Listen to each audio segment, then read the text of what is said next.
আসসালামু আলাইকুম, কেমন আছেন সবাই? আশা করি আল্লাহর রহমতে সবাই ভালো আছেন। আলহামদুলিল্লাহ, আমরাও ভালো আছি। এখন একদম ঠিক রাত 9টা বাজে। তো এতক্ষণ আনাসের খাওয়ালাম, ঘুম পাড়ালাম, টুকটাক ফোনে কয়টা মানে কমেন্ট এসলো, কমেন্টের উত্তর দিলাম। তো যাই হোক, এখন হচ্ছে রাত 9টা বাজে। রাফির আব্বু গেছে বিকাল 3টের সময় গাড়ি নিয়ে, এখনও বাড়ি আসেনি। তো আমরা কি করছি চলেন দেখাই। এই যে দেখেন, আমাদের বিছনা খাট থেকে এখানে রেখে দিয়েছি, এখনো পাড়া হয়নি ঘরের মেঝে। তো ঘরের মেঝেই দেখছেন একটা কাপড় বিছানো। ও আরেকটা, এই যে আনাজ ঘুমিয়ে পড়েছে। রাফি এপাশে আসো। আনাজ ঘুমিয়ে পড়েছে মশারির ভিতরে, রাফি কার্টুন দেখছে। আর আমি আপনাদের সাথে একটা জিনিস শেয়ার করার জন্য ক্যামেরা অন করেছি। সেটা হচ্ছে যে একটা 3 পিস। এইটা হচ্ছে জামা, সামনের সাইড। ওই পাশে যে দেখছেন এইটা হচ্ছে 2টা হাতা। আর জামার পিছনের ব্যাক সাইডটা এরকম, আর পিটি একটা ফুল। তো এটা হচ্ছে লিলেন কাপড়ের ভিতরে, কালোর ভিতরে। কালো কাপড় আমার অনেক পছন্দের কাপড়। আমার সব থেকে প্রিয় রং সাদা কালো, এই দুটো রং বেশি পছন্দ। তো যাই হোক, এটা হচ্ছে আমার কুরবানির ঈদের 3 পিস আর কি। আসলে হ্যাঁ, আপনজনের ভিতরে দেওয়া কোনো লোক নেই, যার কারণে নিজেরটা নিজেই কিনতে হয়। তো এইটা হচ্ছে সেলোয়ারের পিস কালো। আর এটা হচ্ছে ওনার আপি সুপার উপরে যে বসো, এটা হচ্ছে দেখেন একটা ওড়না, অনেক বড় নামাজি ওড়না, অনেকটা বড় এবং অনেকটা পাতলা, খুব সুন্দর কাপড়টা। তো দেখেন, তো সবাই বলছে পুরাতন মডেল, যারা দেখছে আর কি আমাদের বাড়ির আশেপাশের সবাই বলছে পুরাতন মডেল। তা আমি বললাম আচ্ছা হোক, সবাই যদি নতুন মডেল পরে তো পুরাতন মডেল পরবে কিরা? পুরাতন মডেল না হয় রাফির মাই পরুক। তা আমি আবার এই কথা বললাম সবার, তোরা সবাই নতুন মডেল পর, আমি পুরাতন মডেল পরি।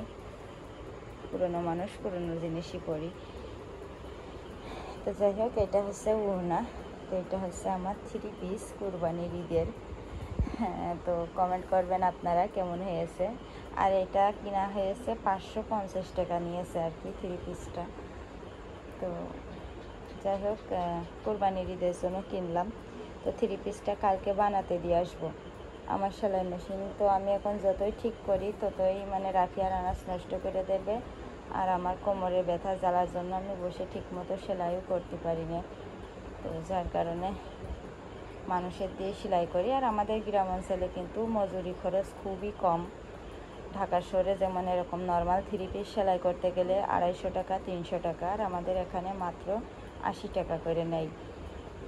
তো যার কারণে আর কি খামাখা কষ্ট করে সেলাই মেশিনটা সারবও না কোনে, মানে আনাজ যখন রাফির মতন হবে তখন আমার সেলাই মেশিনটা আমি ঠিক করব, তার আগে করব না। তো যাই হোক, এটা আমার কুরবানির ঈদের 3 পিস নিজেই কিনলাম। তো সবাই কমেন্ট করে জানাবেন কেমন হয়েছে। তো এটা এখন ভাঁজ করে রেখে দেব, তারপরে রেখে সকালবেলা দিয়ে আসবো দর্জি বাড়ি। আর রান্নাঘরে দেখেন, আমি এতক্ষণ রান্নাঘরে আটার কাই করে রাখিছি, রুটি বানাবো রাফির আব্বুর জন্য, আর একটা ডিম ভাজি করব। এই দেখেন, ডিম ভাজি করব আর রুটি বানাবো। রাফির আব্বু বাড়ি আসেনি এখনো। তো এই যে, তো আমার অনেক আপুরা আমার এই রান্নাঘরটা দেখে অনেক খুশি হয়েছেন। আমার মানে আসলে কি বলবো, আসলে আপনাদের কাছ থেকে আমার অনেক বড় পাওয়া যে আমার এই রান্নাঘরটা এখানে আনার পর অনেক খুশি হয়েছেন। কিন্তু আসলে আপনারা খুশি হয়েছেন, আমি নিজেও অনেক শান্তি পাচ্ছি, খুশি হয়েছি।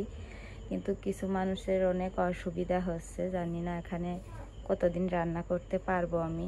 হয়তো বা আবার সেই উঠানে যে কোনো এক কোনায় রান্নাঘর করে সেখানে রান্না করতে হবে কিনা আমি জানি না সঠিক। এরকমই হবে হয়তো বা, এখানে রান্না করে হয়তো বা আমার কপালে বেশি দিন নাই। তো এখন রুটিগুলো বানাবো, 3 পিসটা ভাজ করে এসে রুটিগুলো বানিয়ে তারপরে আর কি আর কোনো কাজ নেই। দেখেন তেলাপোকা, এইগুলো দেখলে যে আমার এত ঘৃণা লাগে, আল্লাহ কি দিয়ে মারবো ওকে। একটা কিছু বানানোর দরকার, এগের মারাছেনি। ইঁদুর তেলাপোকা থাকলে রান্নাঘরে যে কি ঘৃণা লাগে আমার, সেইগুলাই বেশি রান্নাঘরে। তো যাই হোক, সবাই ভালো থাকবেন, আমাদের জন্য দোয়া করবেন, আর আপনাদের জন্য অনেক অনেক দোয়া রইল।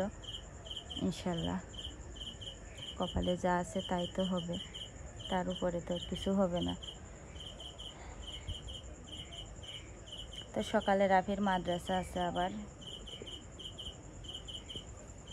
আর রাফির কুরবানির ঈদের ছুটি দেবে হচ্ছে 3 তারিখ থেকে, মানে 3 তারিখে ক্লাস করিয়ে 4 তারিখ থেকে ছুটি কার্যকর হবে আর কি। 10 দিন ছুটি, 13 তারিখ পর্যন্ত, আবার 14 তারিখে খুলবে। তো ঠিক আছে, রাতের বেলা ক্যামেরা অন করে আপনাদের সাথে একটু মনে হলো যে একটা ভিডিও শেয়ার করি, তো তাই আর কি করলাম। কারেন্টও আছে আজকে ঠিক মতো, মানে হালকা বৃষ্টি হয়েছে বিকালের দিকে, ঝড় হয়নি, এই জন্য আর কি কারেন্ট আছে। গ্রামে যেহেতু অনেক বড় বড় গাছপালা থাকে, এই জন্য ঝড় হলেই কারেন্ট চলে যায়, আর গাছপালা পড়ে কারেন্টের তারের উপরে। দেখেন ব্যাঙ পোকা খাচ্ছে, ব্যাঙ পোকা খাচ্ছে।